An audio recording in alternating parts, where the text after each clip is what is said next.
today's program. We've got two beautiful young ladies. We've got Kenisha Roberts Grant, who is a late registration supervisor, and we've got Toya Harris Shepherd, bird registration supervisor. Ladies, good morning to you and welcome.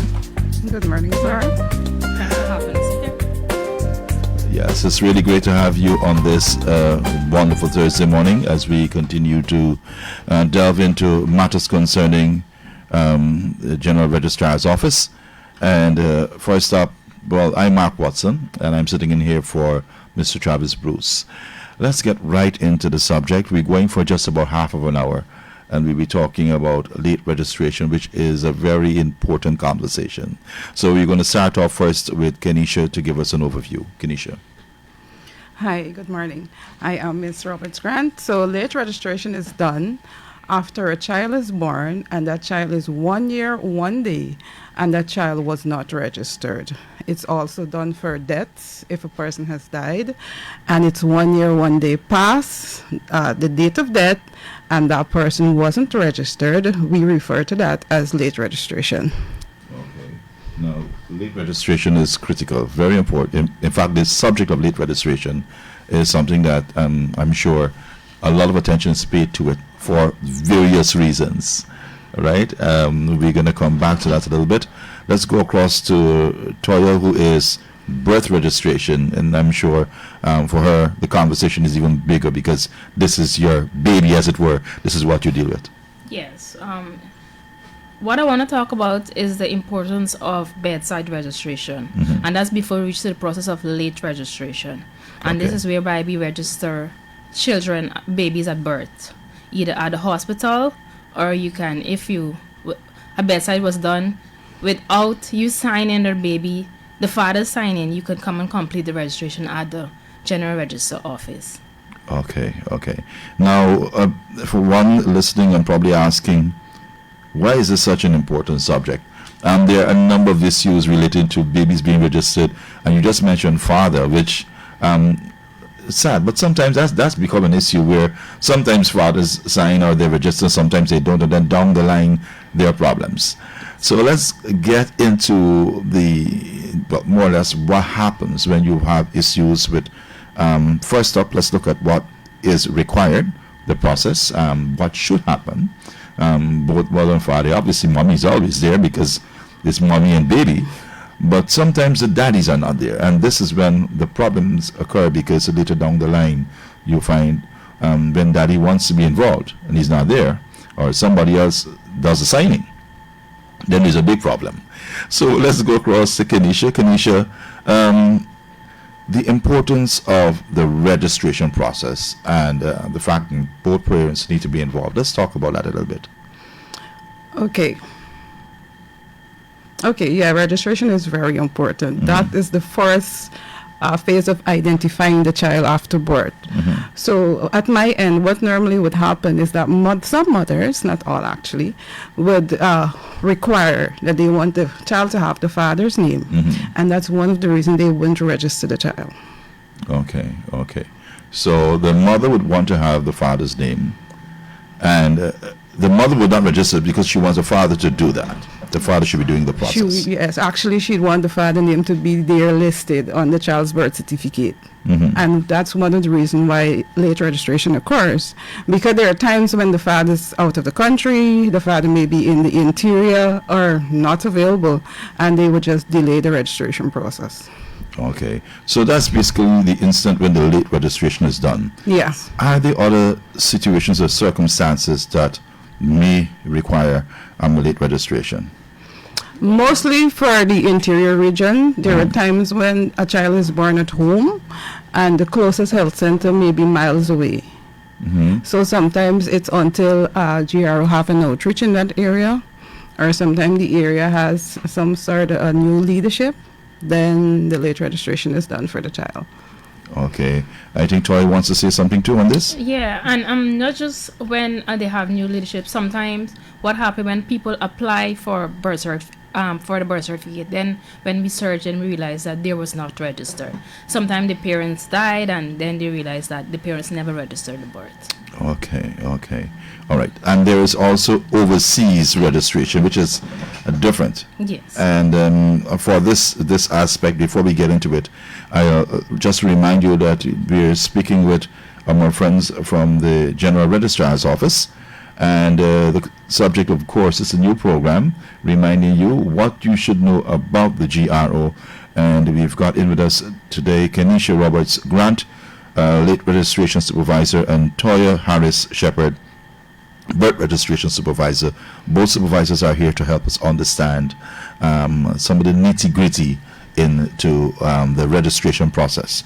A little later on, we're going to open up the lines for you, 2264762, and you can give us your contribution. If there is a concern, you can ask. The supervisors are here to help us understand a little bit more on the conversation. All right, let's go across to Toya. And just before we took that little break there, we were mentioning overseas registration. Toya, help us understand that. Overseas registration is basically done whereby a child was born in a foreign country, but they have one or both parents being Guyanese. And in that case, the child can be registered as an overseas born Guyanese because they have one parent being, either one or both parents being Guyanese. Okay, okay. So that is clear cut. So and that is Guyanese not by naturalization, but Guyanese by birth. By birth. Yes. Okay. And if it's by naturalization, what happens? What plays out there? The child will have to be naturalized. It cannot be given an overseas birth registration. Right. We want to clear that up because sometimes people come with ideas and things that they want the child to benefit when really if the parent is not, well, it's difficult for the child to benefit from that. Back to Kenisha, and so the registration process is it's critical because you find, I know I was speaking with the General Registrar, of course, Mr. Cummings, and he was telling us really about some of the problems that would usually happen. And I think one of the things that he really was trying to make mention is the importance of parents paying heed to the process. Now, sometimes parents do not pay heed to the process, and so down the line, the child has so many problems that he or she may have to live with. What are some of those things that could happen, Kenisha, if we can? Ignorance. It's a big word. So sometimes parents think that it's the health facilities' job to register the child because they're not educated that it's their job to register the child. And they would think that if they do a simple application and send it to the General Registrar Office, that's it and they'll get the birth certificate, not knowing that it was their job to register the child in the first place. There are times when they would register the child at bedside registration and they wouldn't give the child a name. And the 1 year passed, or they had applied for a birth certificate and they're not getting the birth certificate. And when they come to check, we find that there's a record and the child was never given a name. So that's one of the problems. So you actually have a registration without a name being there? We have lots of registrations without names, yes. And this seems crazy, but it's something that happens, so I'm just here asking about it. And so the child is registered. No name creates what major problem for the child, Toya, if you can help us here? For instance, if it's a baby, the mother and father, if it's just the mother registering the child, the mother can come within that 1 year to put in the child's name. And the father can sign within that year. So let me say, for instance, the mother gave birth at the hospital and the father was not around. But she's not going to. Sometimes the hospital will just do bedside registration, which is a blank registration stating the mother's name, the date of birth, and all of that. Whereby the child who has a name, the father's name is not mentioned. And what we would find, when the mother applied and she realized she's not getting a birth certificate, when she do come in, she realized that, we never completed the process. And then she's going to claim that she didn't finish it because the father wasn't around. We said, well, you have until 1 year. The father can come and sign within that 1 year. You can give the child a name within that 1 year. Okay. But we also have cases where persons are adults and then now realize that their name was always not stated that whole time. The parents never give them name. We have a lot of those cases. Just to add to that, so when a mother gives birth to a child, it's told by the hospital that you have 14 days in which you can come to the hospital and register the child. Actually, you have 1 year where you can register that child. After the 14 days has passed, you can simply visit the general registrar office and you fill up what's called a declaration form. You take that back to the hospital and the child can be registered. Okay. Now, I'm wondering what's happening here, because you've got a baby. Parents obviously would be calling he or she not baby all the time. That child must have a name, even if it's a call name. And so the child gets accustomed to it. But then you as a parent don't follow through with the process. Hence, the child has a problem down the line. And if for some reason things happen during that period, you may have an occurrence one after the other. Circumstances happen.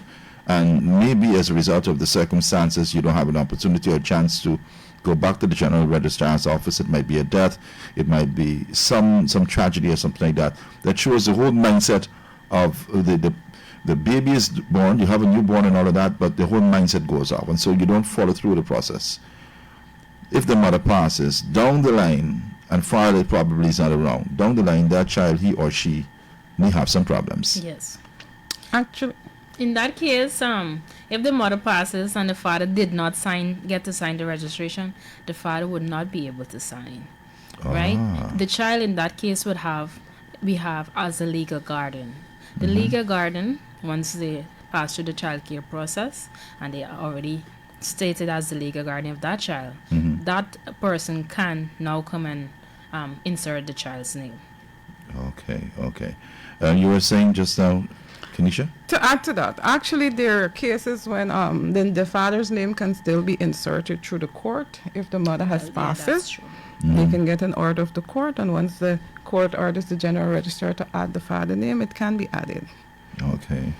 Let's remind you that you're on to Voice of Ghana and you're listening to what you should know about the GRO. The subject this morning is late registration, the process. And you can call us on 226-4762. We would love to hear from you. If you have concerns, you've got a comment to make, we've got the supervisors here. Now, back to the conversation, ladies. This is a ticklish conversation, pretty much because of when you're dealing with births and you're dealing with signing of the baby. This is where I think a lot of sometimes headache unnecessarily. Sometimes if you follow the process based on what you're saying to us, there's absolutely no problem. The child will be fine. And let's remind you too, our friends that are joining us and that are with us, that you can also, I believe there is a website or WhatsApp. You can send your messages. Yes. I'm sure probably one of the ladies may be able to, if there are messages coming through, maybe share it with us, you know, if you have comments and stuff like that. But let's get back to this conversation. A baby comes into a family. It's important. It's a joyous event. Everybody's happy, boy or girl, and you've got all of these things happening, but yet something so critical as the registration process. I see Kenisha nodding her head and saying to me, yes, it does happen. Now, I'm saying as a layman, it sounds crazy. But you're saying you ladies are dealing with this all the time. Every day. Every day. Thousands of applications for a person who was never registered. One of the easiest we have to is cases where the child was registered, but parents do not tend to check back registrations. And sometimes the registration clerk make mistakes in terms of their name spelling. So it's very important for both parents, if both parents are signing, if it's one parent signing, the mother in this case, she check back the registration, especially with the name that she wants to give the child, the spelling, as well as her spelling of her name. If the father is signing, you have to ensure that his name is spelled correctly, because that can pose a problem later down. Like that you said earlier, if a parent passed away and then the name was spelled incorrectly, that would pose a problem for the child to correct that parent name. Right. Now, I can tell you, because I had a little bit of that in my lifetime very early, and it's really strange because you're talking about something that I experienced. So my mom wanted M-A-R-K, as in Mark. My father wanted M-A-R-C. But the process, he didn't do the process. And so it was done as N-A-R-K. And when, of course, I got older and all of that, and sometimes, you know, we talking and stuff like that, and I'm saying to Pops, you know, what signatures that you got here, bro? MARK. I said, you didn't see the birth certificate. I said, it's not MARC. That's what you wanted, but you never signed it. And so these are some of the things that do happen from time to time. Yes. But unless the child, in my case, I decided, you know what, this ain't going to be a headache. I am not going through this. MARK is it? It's going to stay as that. But you do have children sometimes wanting to go to, or preferring the name or the signature that is not on the form. Therein lies a problem. But it's not really. It's changed easily. How easily can this be handled? Through the 2021 Act, this allows a child or an adult to change the name to any name they wish once they have evidence. So normally what would happen is that a father wouldn't sign, and this child was using the father's name all their life, and they would probably have a depot showing that I had changed my name. And the Act allows that you bring along the depot along with the evidence that you have, and you can simply do an affidavit requesting that we change your name, and your name can be changed legally to whatever name you wish. Now, beforehand, it was a problem. Before it was a problem. Now it's being made easy. I'm sure with this act, you've got tons of people coming now to do the changes. Yes, we Just do. And to add what Ms. Grant said, yes. not just the last name, like for instance, the example you made with your name. My first name, yeah. Let me say, for instance, your mom gave you the spelling MARK, but then as you go along in life, you said you want it to be MARC. You can have that Yes, change you can as have well. that change. Yeah, you can have that changed. And so it's you can very well find someone who you may have gone to school with throughout your school life with one name, and then later on they married and they would have, of course, gone on in life, but he or she is carrying a different name, and it's something that legally is allowed. It's accepted. Yes, it is. It's accepted. It's They can accepted. change it. We also have cases whereby, I'm going back to the example you made with your name. Say, for instance, your mother gave you the spelling MARK, but you've been using MARC. You was not aware. Right. When you got older in life and you apply for a birth certificate, realize that your spelling of your name is MARK, Right. but you want it to remain MARC. We can have that change as well. Okay. Okay. So it's something that is doable. It's easily done, but it's got to be a process that the child, the person, wants to have this done. I think this is Yes. critical because sometimes we find parents wanting to impose. It may be for a good reason or a bad reason. I've known of cases where one parent would have given or would have signed or given the name, and then down the line there was a problem, and then mommy decided, you know what, I don't want you having that name. We have to change that name. The child agrees. If the child agrees, I guess there is a case. Help us understand. In I'm just that trying to case- toss a scenario in that up case, if here. the father signed for the child Yes. and the mom want to change the name of the child later on, she cannot She without cannot. the father's approval. Without the father's Because approval. the father would have signed for that child. Okay. What if daddy passes? Let me see if I can toss a scenario up for you to see how you ladies are dealing with this in the office. That's What a if the little father ticklish dies situation. and the child agrees? And that the was based on change- the registrar general's approval. Okay. It never saying So just let me interject. For information purposes, the name of the child can be changed once before the child is 18 years old, and after the child is 18 years old, the child can change their name once. That's it. So we can't go into changing, I get you. right? I get you. The only time we can go into changing is before the child is 1 year. Okay. So when you have a baby, and if you're not comfortable with the name you give the baby, before the child is 1 year, you could come and change the name. Of course, the father has to come along, and the parents has to walk along with the identification and the clinic card, so we could verify that yes, it's the same child, and yes, they want to change the name. Yeah. Have you had cases where a baby before 1 year had multiple changes? So yes, we have that on a regular. We have persons coming to change a baby name in 2 months, 3 times. Ladies, please explain to me what is going on here. And in that This case, seems like a sometimes crazy it would scenario. be an argument between the father and the mom. Yeah. And sometimes the mom wants this, and then the father decided, well, he's not going to sign for the child until the child gets this name. And then the father signed for the child, and then they're back and forth with the name, and then both of them come to change it again. So we had cases whereby in space of 2 months, a child name was changed 3 times. Remember, you have until 1 year, 1 day, then all of that have to cease. And only once more you can change that. But between that birth of the child to 1 year old, you can change that child name how many times you want. We are still awaiting your calls. In fact, let's remind you that you're on to what you should know about the GRO, and we've got 10 minutes, really, ladies. This is an interesting conversation. I can go for much longer with it, but there's a stipulation as it relates to time. So your day dealing with this situation, or your days dealing with the situation, is not one that is just a straightforward thing. You do have multiple scenarios unfolding with both parents, and sometimes you may have probably even grandparents or aunts and uncles who may be representing a parent. That may pose as a serious scenario. Let's talk about that. Especially in my case. So there are cases when, let's talk about late registration, for instance. Let's say we have the child is over 1 year, and they're unable to locate the mother. The aunt comes to the office, she has legal guardianship, and she can represent the child, the sister of the mother of the child, right? So in this case, in order for her to represent the child and do the late registration, we have some requirements that we would normally ask for to verify that that child is born and living in Guyana. This is a hospital statement if the child was born at a hospital, a school letter if the child is going to school, a passport size photo, a copy of the child's clinic card, and along with an affidavit requesting that the child be registered late. Right. And so, barring any of these documents cannot be provided, what happens?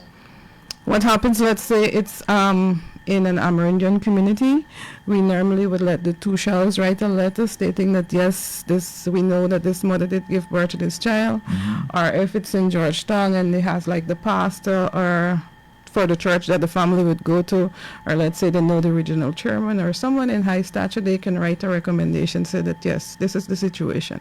Right. The mother gave birth to the child and this was the scenario, and we would accept. Okay. And I'm going to ask this question: do you have more late registrations, more late registrations showing up as against proper registrations, or do you have the straightforward registrations where it's all okay, everything is okay and fine, we have more. but you have, let's say, less late registrations? I'm trying to look at the two sides of the coin.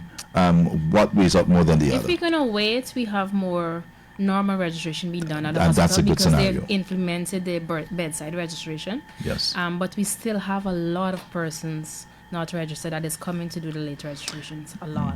Just to add, late registration, we have the bulk of late registration comes from the Amerindian community. Okay. So for the coastline and Georgetown and the other more populated areas, it's fewer. All right. Late registrations has got, in fact, it doesn't weigh a whole lot on name changes. That's a different scenario altogether. Yes, it is. That's yeah. a different scenario. Yeah.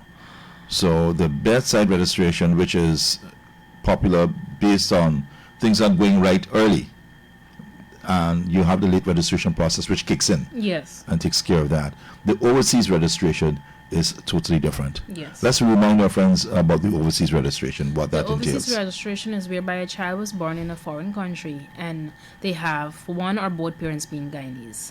So if they have one or both parents being Guyanese, they can bring their foreign birth certificate along with their parent ID to show that they're Guyanese, as well as their birth certificate.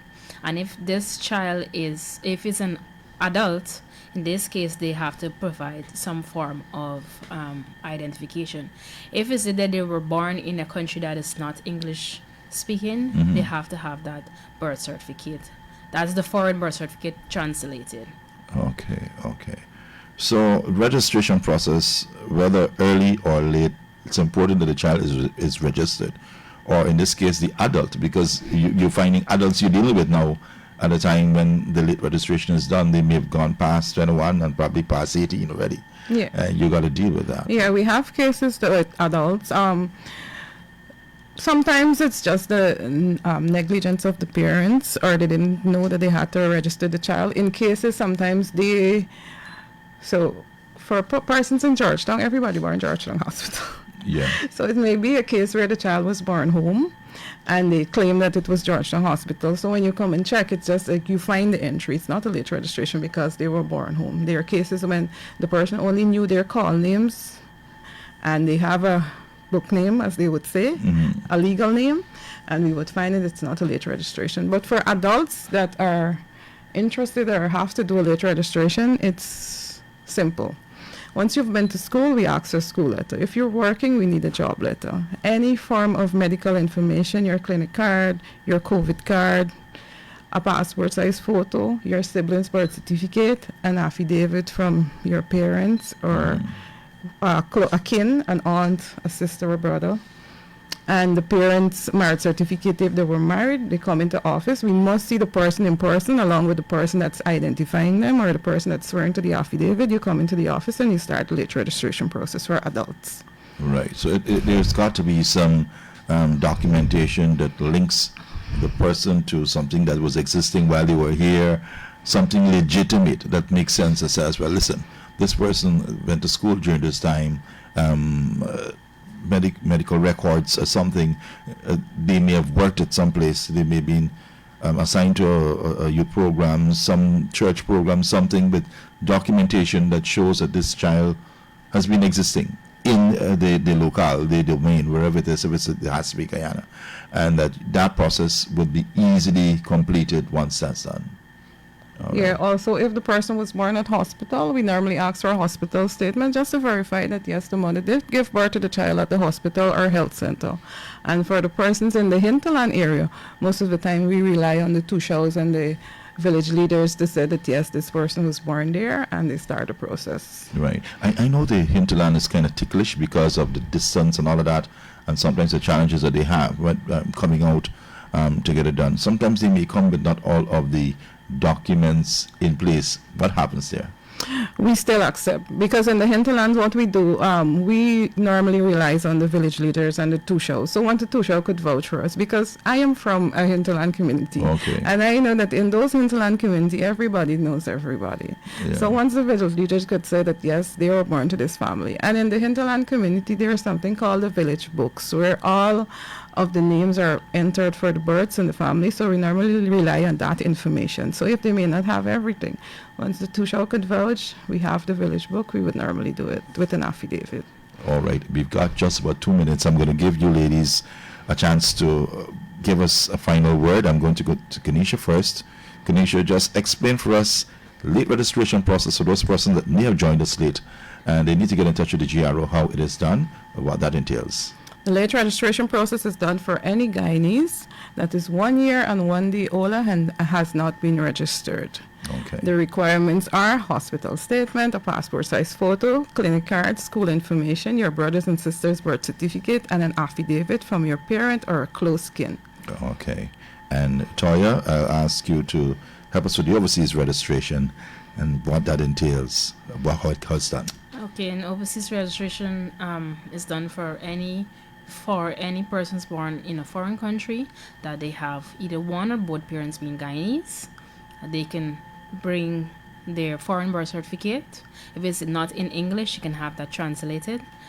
Walk along with one of the parent or both parents' ID, a birth certificate, and if this person is over 18, any form of identification for that person.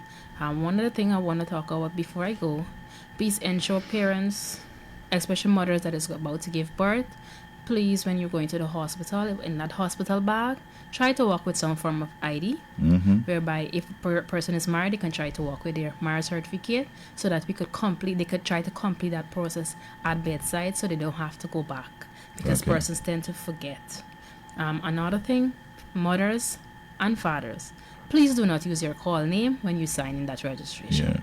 Your legal name is to be stated on the registration of the birth. The call names don't work at all. It doesn't work. And it's going to mess up the entire process. Yes. I want to thank you ladies so much for coming. Kenesha Roberts Grant, late registration supervisor, and Toya Harris Shepherd, birth registration supervisor, helping us. Ladies from the GRO, the General Registrar's Office, are talking to us about late registration, of course, overseas registration, and some of the things that happen during the process, some that should, some that don't, but how the process takes care of you once you go to have the late registration, and the child or the adult is taken care of and have got documents to ascertain he or she is the name that has been placed there and certified. Thank you so much again, and we wish you all the best for the rest of your Thursday. Bye-bye. Bye. Thank you for having us.